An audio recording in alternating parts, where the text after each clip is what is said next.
lost it when my house burned. About the only thing I saved was the scrapbook Patsy gave me the year before she was killed. We were crying over the trying times in the business and the ones our men put us through, and she suddenly said, "Hoss, I want you to have these." When I got home, I was leafing through the clippings and mementos, and a check for $75 fell out with a note saying, "I know you've been having a hard time." It was the money we needed to pay the rent. In the era we came up through, the women singers didn't have the clout or the money-making potential they do today, and these were women who were stars in their own right. We were mainly used for window dressing. Patsy broke the boundaries. Her massive appeal proved women without men by their side could consistently sell records and draw audiences. Patsy was bright. If anyone thought differently, they were in for a surprise. She made the men, singers, musicians, record executives, promoters, respect the success she achieved. She was outspoken for our time. You never had to guess or read between the lines with her. You always knew where you stood.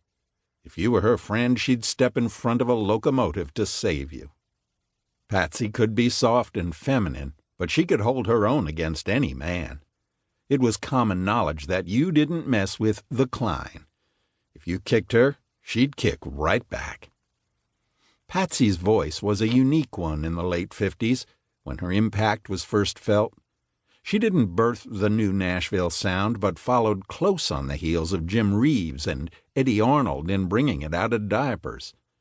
Hers were the first country females' records to cross over into pop.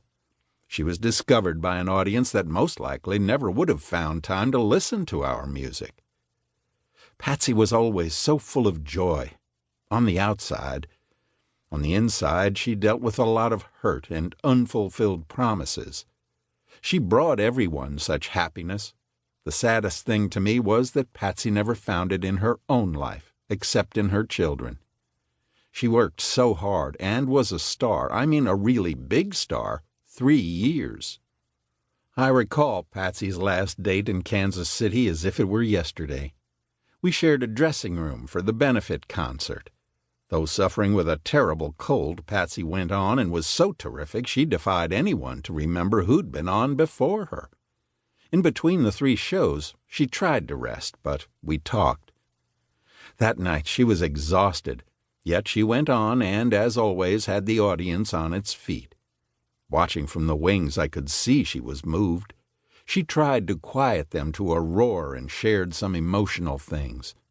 At one point she said, "I never could have gotten this far without your support. I love you all." It was obvious from the ovation that they loved her, too. Patsy came off stage into my arms crying. The next morning, her manager-guitarist Randy Hughes's plane was delayed indefinitely because of fog, but Patsy was impatient to get home. I talked her into driving back in the car with us. At the last minute, she changed her mind and decided to wait out the weather with Randy. Hawkshaw Hawkins and Cowboy Copas, veteran stars of the Grand Ole Opry, were to fly with them. 2 mornings later, I woke to a nightmare. We got news of the crash on the radio. Losing 3 prized entertainers hit hard, but for me it was worse. My Patsy was gone. At Patsy and Charlie's house, she was laid out in the living room, according to her wishes. I put my hand on the bronze coffin and was cold and numb. I could hardly stand. I wanted to reach out to Patsy.